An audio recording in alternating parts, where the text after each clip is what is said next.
चोखा मेला जी महाराष्ट्र के संत हैं। चोखा मेला जी एक गृहस्थ संत थे। वो अपना जीवन यापन यानी कि अर्थ जो भी कमाते थे निर्माण कार्य से कमाते थे। इनके गृह निर्माण कार्य करते थे, उनसे जो अर्थ मिलता था उन्हीं से अपना और जो भी गृहस्थ था वो चलाते थे। चोखा मेला जी एक बार बाहर सब्जी लाने गए थे। उन्होंने सोचा कुछ अच्छी सी सब्जी लाते हैं ताकि भगवान को वो भी भोग लगाएंगे।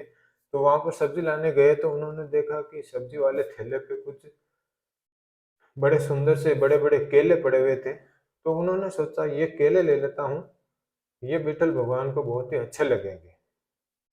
तो चोखा मेला जी ने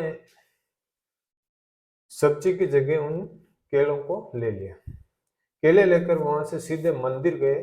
विठल भगवान के मंदिर जाकर वहां के सेवकों को बोला ये केले विठल भगवान को भोग लगा दीजिए। तो उन सेवकों ने बोला दो चार नाम लेने से आप इतने बड़े भक्त हो गए हैं कि आपके हाथ लगाए हुए वस्तु हमारे विठल भगवान को भोग लगेगा। वहां से धक्के देकर चोखा चोखा मेला जी को तुरंत बाहर निकाल दिया। अब चोखा मेला जी का वहां पर जो अपमान हुआ तो उससे चोखा मेला जी अपने मन में सोच रहे हैं कि हे प्रभु, मुझे इससे कोई कष्ट नहीं है, लेकिन ऐसा मेरे साथ क्यों हुआ। यदि मैं आपको पसंद नहीं हूँ, मेरी जाति आपको पसंद नहीं है, तो मुझे आपने पैदा ही क्यों किया।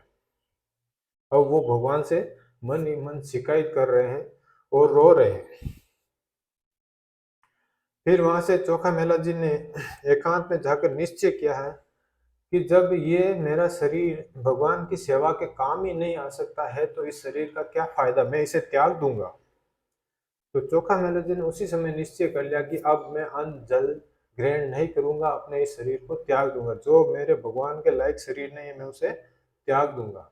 तो चोखा मेला जी ने घर में जाकर के दरवाजा बंद कर लिया और ये निश्चय कर लिया कि अब मैं अन्न जल नहीं लूंगा, और अंदर ही बैठ गए। रात्रि शयन के समय वहां से प्रभु निकले और चोखा मेला जी के घर जाकर के दरवाजा खटखटाया और बोले चोखा मेला जी, दरवाजा खोलिए, मुझे बहुत भूख लगी है। बहुत ही मीठी वाणी से बोले भगवान। तो फिर चोखा मेला जी ने दरवाजा खोला। दरवाजे खोलते ही उन्होंने देखा बहुत ही रूप सौंदर्यवान प्रभु वहां पर खड़े थे। वो एकदम से देखते ही रह गए और देखते देखते ही उनकी आंखों में पानी आ गया। अब भगवान बोले ये ये रोने धोने का टाइम नहीं है, मुझे बड़ी भूख लगी है, मुझे खाना चाहिए। भगवान बोले वो जो केले थे आप लाए थे वो कहाँ है। तो चोखा मेले थे बोले वहां से मैं केले आपके लिए लाया था तो मुझे वहां से निकाल दिया गया इस तरीके से। तो भगवान बोले वो केले लाइए। तो फिर चोखा मेला जी ने वो केले लाए और उनके लिए कुछ आसन बिछाया। तो भगवान ने कहा मैं इस आसन पर नहीं बैठूंगा, मैं आपकी गोद में बैठूंगा। तो फिर भगवान चोखा मेला जी की गोद में बैठते हैं। फिर चोखा मेला जी उन्हें केले गोद में बिठाकर पुआते हैं।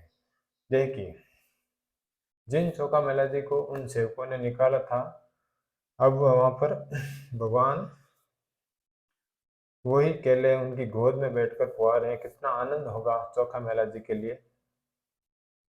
अब चोखा मेला जी को भगवान कह रहे हैं कि इन केलों में मुझे इतना स्वाद आ रहा है, ऐसा स्वाद मैंने मुझे वहां पर जो मंदिर में भोग लगता है वैसा स्वाद वहां पर नहीं आता, इतना स्वाद आ रहा है। फिर भगवान कहते हैं दो केले मुझे रुक्मणी जी के लिए भी दे दीजिए, ताकि उनको भी पता लगे कि मेरे प्रेमी जन जो होते हैं उनका वस्तु कितनी मीठी और प्यारी होती है, उनको भी पता चले। तो दो केले मांग कर भगवान उनसे लेते हैं। तो वहां से केले पाकर भगवान मंदिर में जाते हैं और रुक्मणी जी को वो केले खिलाते हैं। खिला करके छिलके अंदर ही फेंक देते हैं और अंदर से दरवाजा बंद कर लेते हैं। मंदिर का दरवाजा अंदर से बंद कर लिया भगवान ने। अब सुबह होती है तो वहां पर भक्तों की भीड़ लगती है मंदिर के सामने, जय जयकार हो रही है।